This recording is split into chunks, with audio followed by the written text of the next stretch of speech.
যদি আপুনি ইটাৰ ভেটাত কাম কৰে বা মিস্ত্ৰী কাম কৰে বা পথাৰত ভুই ৰুৱে তেনেহ'লে আপোনালোকে বনাওক শ্ৰমিক কাৰ্ড। আজি মই আপোনালোকক দেখাম কেনেদৰে শ্ৰমিক কাৰ্ড বনায়। আপোনালোকে ভিডিঅ'টো চাই থাকক। ক্ৰমত আপুনি টাইপ কৰিব লাগিব ই শ্ৰম। তাৰপিছত এই পেজটো খুলিব। আপোনাৰ আধাৰ কাৰ্ডৰ যিটো নম্বৰ লিংক হৈ আছে সেই নম্বৰটো ইয়াত টাইপ কৰিব, যদিহে আপুনি চেল্ফত বনাব খুজিছে। যদি আপুনি CSC চেণ্টাৰৰ দ্বাৰা বনাব খুজিছে এইটো লিংকত ক্লিক কৰিব। তাৰপিছত আপোনাৰ পেজ এখন খুলিব। আপোনাৰ CSC আইডিটো ইয়াত লগ ইন কৰিব।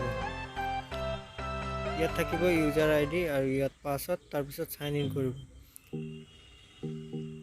তাৰপিছত আপুনি UW ৰেজিষ্টাৰত ক্লিক কৰিব। আপুনি ইয়াত আধাৰ কাৰ্ডত যিটো নম্বৰ দিয়া আছে সেইটো টাইপ কৰিব, মোবাইল নম্বৰ, নহ'লে বেলেগ নম্বৰ দিব খুজিলে ফিংগাৰপ্ৰিণ্ট দিব লাগিব। ইয়াত নম্বৰটো বহাই দিলেই হ'ল। তাৰপিছত কেপচাৰটো বহাই চেণ্ড OTP কৰি দিলে আপোনাৰ তাত মোবাইলত এটা OTP যাব। OTPটো তাত বহাই দিলেই হ'ল। এতিয়া মোৰ তাত এটা OTP আহিছে। মই OTPটো বহাই ছাবমিটটো ক্লিক কৰি দিছোঁ। তাৰপিছত আপোনাৰ আধাৰ কাৰ্ডখনৰ নম্বৰ কেইটা বহাব লাগিব। যদি আপুনি ফিংগাৰপ্ৰিণ্ট দিব বিচাৰে ফিংগাৰপ্ৰিণ্টত ক্লিক কৰিব। তাৰপিছত কেপচাৰ ফিংগাৰপ্ৰিণ্টত ক্লিক কৰিব। তাৰপিছত নতুন পেজ এটা খুলিব। মই এতিয়া বহাই আছোঁ। আপোনাৰ তাত থাকিব লাগিব এই ফিংগাৰপ্ৰিণ্ট, নহ'লে ফিংগাৰপ্ৰিণ্ট ল'ব নোৱাৰিব। তাৰপিছত কেপচাৰ ফিংগাৰপ্ৰিণ্টত মই ক্লিক কৰি দিছোঁ।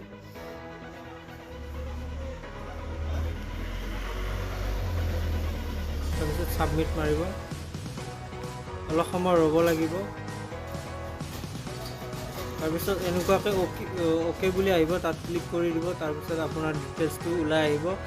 ডিটেইলছত থাকিব আপোনাৰ নাম, date of birth, gender, address, তাৰপিছত ডিষ্ট্ৰিক্ট, পিনক'ড। তলৰ পিনে আপোনালোকে দেখিব পাইছে এটা সৰু বাকচ, তাত টিক মাৰ্ক কৰি দিব আই এগ্ৰী। তাৰপিছত আপোনাৰ ছাইডত কণ্টিনিউ এণ্টাৰ বুলি আছে, তাত ক্লিক কৰি দিব।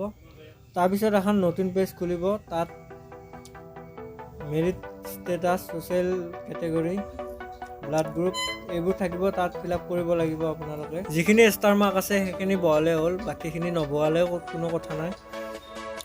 মই ষ্টাৰ মাৰ্ক থকাখিনি বহাই এড্ৰেছত ক্লিক কৰাৰ লগে লগে এটা নতুন পেজ অ'পেন হৈছে।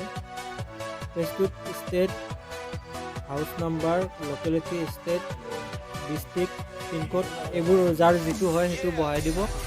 দিয়াৰ পিছত তলৰ পিনে মাৰ্গেন ৱৰ্কাৰ বুলি এটা অপশ্যন আছে। তাত যদি মাৰ্গেন ৱৰ্কাৰ হয় তেনেহ'লে ইয়েছ কৰিব, যদি নহয় ন' কৰিব। তাৰপিছত ছেভ কৰিছোঁ।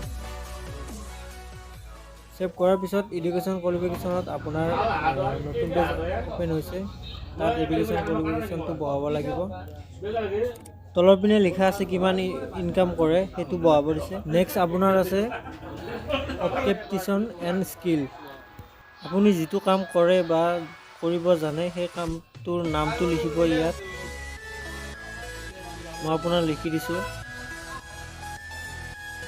যদি আপুনি ইয়াত বিচাৰি নাপায় তেনেহ'লে ছাইডত আই বাটনটো আছে, আই বাটনটোত ক্লিক কৰি আপুনি যিমান কাম আছে তাত এটা PDF খুলিব। PDFটোৰ ভিতৰত যিমান কাম আছে দেখা পাব। তাত যিটো কাম আপোনাৰ হয় সেই কামটো তাত নামটোত চিলেক্ট কৰি আনি ইয়াত প্ৰেছ কৰি দিব।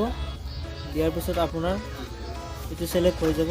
তলৰ আপোনাৰ বাকচটোত আপুনি কিমান এক্সপিৰিয়েঞ্চ আছে বা কিমান বছৰ কাম কৰিছে সেইটো আপোনাক বহাব দিছে। মই এতিয়া বহাই আছোঁ। বহাই দিয়াৰ পিছত মই ইয়াত ছেভ মাৰি দিছোঁ। ছেভ মাৰাৰ লগে লগে বেংক একাউণ্ট ডিটেইলছ আহিছে। যদি আপোনাৰ আধাৰ কাৰ্ডখন বেংকৰ লগত লিংক হৈ আছে তেনেহ'লে ন' মাৰি দিব। যদি লিংক হৈ থকা নাই তেনেহ'লে ইয়েছ মাৰিব আৰু ফৰ্মখনত যিখিনি বেংক একাউণ্ট নাম্বাৰ আছে, IFSC কোড সেইখিনি বহাই দিব। মই আপোনাৰ মোৰ বেংকৰ একাউণ্টটো লিংক আছে সেইকাৰণে মই ইয়াত ন' মাৰিছোঁ। তাৰপিছত ছেভ কণ্টিনিউ মাৰি দিছোঁ। মাৰি দিয়াৰ পিছত এখন পেজ অ'পেন হৈছে। এইখনত আপোনাৰ প্ৰিভিয়াছ চেল ডিক্লাৰেশ্যন বুলি এখন আহিছে। এইখনত আপুনি যিখিনি ফৰ্ম ফিল আপ কৰিলে সেইখিনি গোটেইখিনি ইয়াত A to Z আহিব। অহাৰ পিছত স্ক্ৰল ডাউন কৰিব। তাৰপিছত আপোনাৰ ইয়াত এটা বাকচ দেখিছে লেফ্ট ছাইডে, তাত ক্লিক কৰিব আৰু ছাবমিট কৰিব। ছাবমিট কৰি দিয়াৰ পিছত আপোনাৰ ই শ্ৰম কাৰ্ডখন অ'পেন হৈ যাব। অ'পেন হৈ যোৱাৰ পিছত ডাউনলোড UN কাৰ্ড ওপৰত লিখা আছে আপুনি যিটো নম্বৰ ৰেজিষ্টাৰ কৰিছে সেই নম্বৰটোত আপোনাৰ শ্ৰমিক কাৰ্ডখনৰ নম্বৰটো পঠিয়াই দিয়া হৈছে। এতিয়া আমি দেখাম আপোনাৰ ই শ্ৰম কাৰ্ডখন PVC কাৰ্ডত কেনেকৈ প্ৰিণ্ট কৰিব পাৰি।